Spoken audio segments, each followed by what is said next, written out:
इसमें सब मुख्तसर बीच में बता देना कि हम सेंट्रल कमेटी से राब्ते में আসসালামু আলাইকুম ওয়া রাহমাতুল্লাহি ওয়া বারাকাতুহু। আলোচনা তো ভালোই চলতেছিল, শুধু শুধু আমাদেরকে দাঁড়া করানোর। আমি মনে হয় প্রথম যে ইমাম হিসেবে দাঁড়াচ্ছি বাংলাদেশের মধ্যে, আর আগে যারা কথা বলছেন তারা প্রত্যেকে আল্লাহ দিলে যাদের সময় আমরা যারা ইমাম আমাদের মতো এতটা প্রবলেম মানে ফেস করে না, এই জন্য আমার কথাবার্তাগুলো একটু ভিন্ন রকম হবে।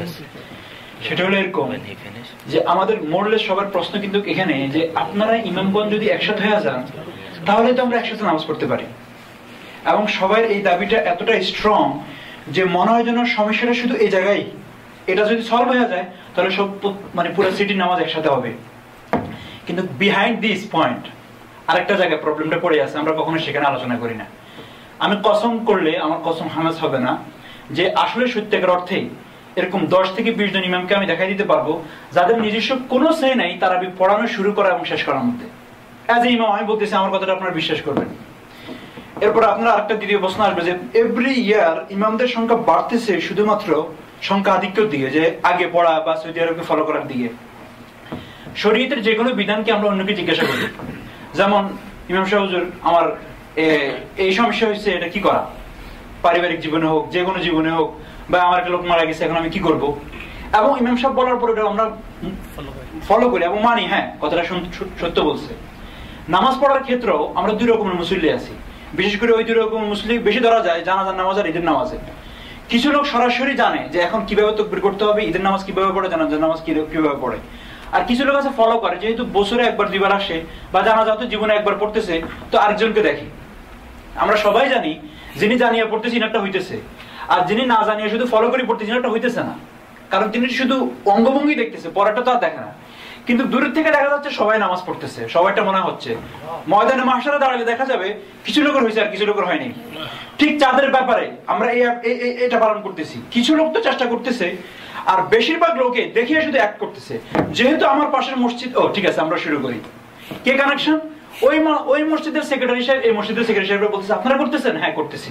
ইমাম সাহেব করেন করেন শুরু করেন, কারণ ওই মসজিদে তো ওই জানাজার নামাজ এবং ওই ঈদের নামাজের যে অবস্থা হবে, ওই যে কিছু লোক দেখিয়ে করতেছে, দূর থেকে দেখা যাচ্ছে আপনারটা হচ্ছে, মানে আপনি তারাবিও ঠিক মতো পড়তেছেন, কিন্তু আল্লাহ ভালো জানেন কিয়ামতের দিন সেটা ফয়সালা হবে।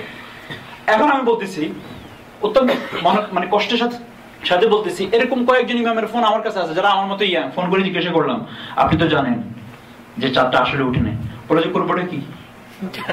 আমার দেশ আমাকে সেভ করবো, আমার চাকরিটা চলে গেলে মুফতির আজম সাহেব সেভ করবো আমার, ওনারা তো মসজিদ নেই, ওনারা নিজের চাকরি করে। আমি সরাসরি বলতেছি বিলিভ দিস। আচ্ছা এরপরে এরকম সেকেন্ডটা শুনেন, রাতে তারাবি পড়াইছে, পরের দিন রোজা রাখে নাই, এবং আনফরচুনেটলি আমি ওরকম ইমাম হইতে পারি নাই, যার কারণে আমার সাথে এই বছর একটু সমস্যা হয়ে গেছে। আমি বললাম আমি যে কদিন নামাজ পড়াবো সে কদিন যাতে কবুল হয় সেটা চেষ্টা করবো। ইমাম কেমন? মুফতি তকি সাহেব এক জায়গায় লিখতেছেন, না আবুল হাসান আল-নদভী রাহমাতুল্লাহ এক জায়গায় লিখছেন যে ইমাম হলো একটা কুতুবনুমার মতো। কুতুবনুমা হলো কিবলা ডাইরেকশনের যে জিনিসটা আমরা জানাজা নামাজে দেখি অনেক সময়, এটার মতো। আপনি এই ডাইরেকশনটা লইয়া বাসে যদি উঠেন, বাস যেদিকে ফিরো আপনি ওটা চেক করে দেখবেন সে কিন্তু তার ইস্ট কিবলার দিকে সে ডাইরেকশন, সে কিন্তু ফিরে নাই, পুরো পৃথিবী একদিকে ঘুরে যাক ওকে দেখবেন সে তার দিকেই। তো কোন যদি কিবলা ডাইরেকশন যেদিন থেকে আপনার মতো হয়ে শুরু করে যে আপনি ওরে বানাইছেন যে আমি যেদিকে ফিরি তুমি ওইদিকে ফিরবা, তো ওই অনুযায়ী নামাজ পড়লে নামাজ হবে না। উনি বলেন যে এই কিবলা ডাইরেকশন থেকে এটা শিখো যে তার ইস্তেকামাত কি, যে তুমি যেদিকে ফিরো পুরো দুনিয়া ফিরে গেল সে কিন্তু কিবলার দিকে। যে ইমাম এরকম হবে তার পিছনে নামাজ হবে, আর যার ডাইরেকশন পাল্টায় সেক্রেটারি সভাপতি বা মসজিদের ইয়ের দিকে হবে, তো তার পিছনে নামাজটা ওরকম হবে যে ওয়েস্টের দিকে পড়তেছেন খবরও নেই, কারণ নষ্ট হয়ে গেছে, ডাইরেকশনটাই নষ্ট। এই জন্য এর পিছনে যে জিনিসটা সেটা হলো আপনারা যারা সাধারণ, আপনাদেরকে আল্লাহ তাআলা তৌফিক দিয়েছে আলহামদুলিল্লাহ। হয়তো আপনি আলেম হতে পারেন না, কিন্তু একটা মসজিদ আপনার দ্বারা আল্লাহ পরিচালনা করতেছেন, এটা শুকর, এবং আপনাকে আল্লাহ চয়েস করছে এই জন্য আপনি পারতেছেন।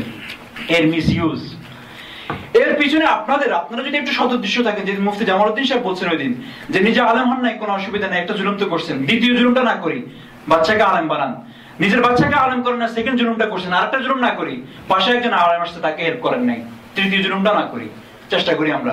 ইমামকে যদি আপনারা সহযোগিতা শুরু করেন, সবাই বলেন ইমাম সাহেব আপনার কথা শুনবো আমরা, কিন্তু সত্যিকার অর্থে মনকে জিজ্ঞাসা করেন, ঠিক ওই দিন যখন 500 লোক একসাথে হয়ে যায়, ইমাম সাহেব সত্যিকার অর্থে সত্য কথাটা বললে সেখানে যখন কয়েকটা লোক দাঁড়ায় আপনারা ঠিক ওইভাবে সেভ করেন না ইমামকে।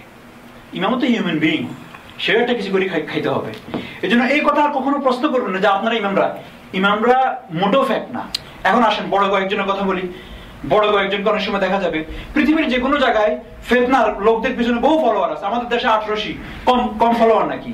আমাদের দেশের দেওয়ানবাগের কম ফলোয়ার নাকি? এর ভিতরে কত হক্কানি লোকরা আছেন।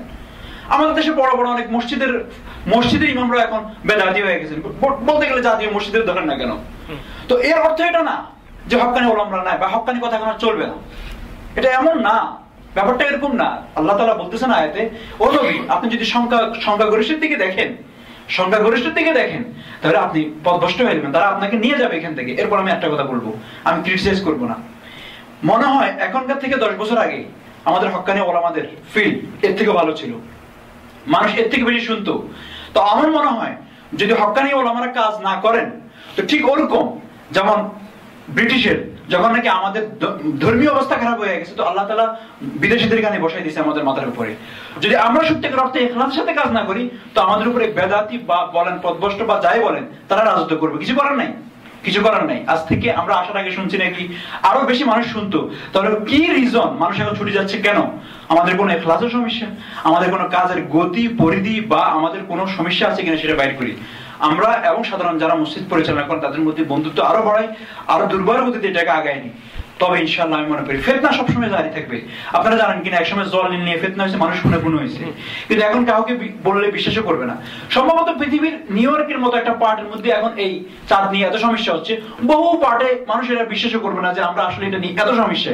ইনশাআল্লাহ আরেকদিন থাকবে না যদি সত্যিকার একটা হক্কানি ওলামারা ইখলাসের সাথে কাজ করেন। আল্লাহ তাআলা আমাদেরকে হক্কানি ওলামাদের সাথে থেকে হক কথা শোনার তৌফিক দান করেন। জাযাকুমুল্লাহ খাইর।